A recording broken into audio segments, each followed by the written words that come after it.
अस्सलाम वालेकुम। एक दोस्त हैं अताउल्ला भाई, इन्होंने मैसेज किया है। इन्हें सऊदी अरब रियाद से कराची के लिए 15 नवंबर को कोई सस्ती सी टिकट चाहिए। चलिए देखते हैं। अताउल्ला भाई, काफ़ी सारी फ़्लाइट हैं और बड़ी सस्ती सस्ती हैं। मैं आपको बताता हूँ, आपको डायरेक्ट भी सस्ती मिल जाएगी और वाया भी मिलेगी, मगर वाया महंगी मिलेगी, आपको डायरेक्ट ही सस्ती मिलेगी।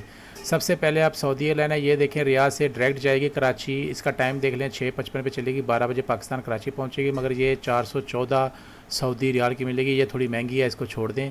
और आपको ये फ्लाई नास है, ये भी डायरेक्ट है, मगर ये भी आपको थोड़ी महंगी मिलेगी। आपको जो अच्छी है ना सबसे, वो आपको वाया लेंगे तो सस्ती पड़ेगी, 304 सऊदी रियाल की मिलेगी। इतिहाद एयरवेज़, ये रियाद से जाएगी अबू धाबी, वहाँ 16-17 घंटे का स्टे है, फिर वहाँ से कराची जाएगी और ये 304 सऊदी रियाल की आपको मिलेगी। ये सस्ती है। अगर पैसों का 60-70 रियाल सऊदी रियाल का कोई इशू नहीं है, कोई परेशानी नहीं है पैसों की, तो आप 60 रियाल ज़्यादा खर्चेंगे तो आपको डायरेक्ट मिल जाएगी फ़्लाई नास की।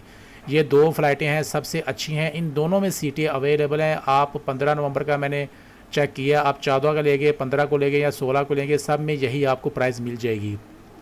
आप फ़्लाई नास ले लें, डायरेक्ट है, ये आपको थोड़ी महंगी मिलेगी। और जो है इतिहाद एयरवेज़, ये वाया अबू धाबी है, ये थोड़ी सी सस्ती मिलेगी। 60 रियाल का फ़र्क है। आप डायरेक्ट जाएंगे 60 रियाल ज़्यादा देने पड़ेंगे, आप वाया अबू धाबी जाएंगे 60 रियाल कम देने पड़ेंगे, 304 रियाल की मिल जाएगी। मज़ीद आपको कोई इन्फॉर्मेशन चाहिए, आप मुझे कमेंट करें, मैं इंशाल्लाह आपके लिए ज़रूर वीडियो बनाऊँगा।